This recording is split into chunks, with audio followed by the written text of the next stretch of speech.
हो, हे मसाला finger chips homemade आहेत. रेसिपी जाणून घ्यायची आहे. चला तर. 4 बटाट्यांची साल काढून घेतली आहे आणि यांना फिंगर चिप्सच्या आकारामध्ये कापून घेतलेले आहेत. हे फिंगर चिप्स 2 पाण्याने व्यवस्थित धुतल्यानंतर आपण गरम पाण्यामध्ये यांना उकळून घेणार आहोत. एका पॅनमध्ये गरम पाणी करायला ठेवलं आहे. त्यामध्ये चवीनुसार मीठ टाकलेलं आहे. मग हे आपण कापलेले फिंगर चिप्स त्याच्यामध्ये व्यवस्थित उकळून घेतले आहे. 80% उकळल्यानंतर आपण ह्या फिंगर चिप्सला एका प्लेटमध्ये काढून घेणार आहोत.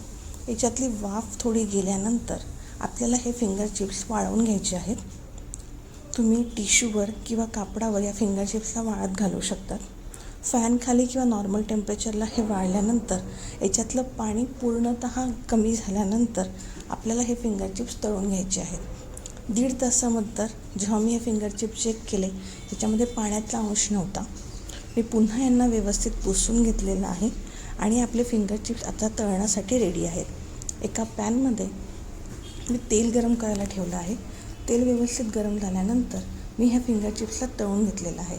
फिंगर चिप्स तळताना मी कुठलंही ॲडिशनल कॉर्नफ्लॉवर, मैदा, पीठ ॲड केलेलं नाही आहे. सो तुम्ही हे फिंगर चिप्स उपासालासुद्धा खाऊ शकतात.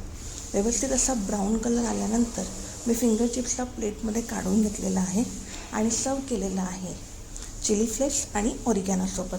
एन्जॉय.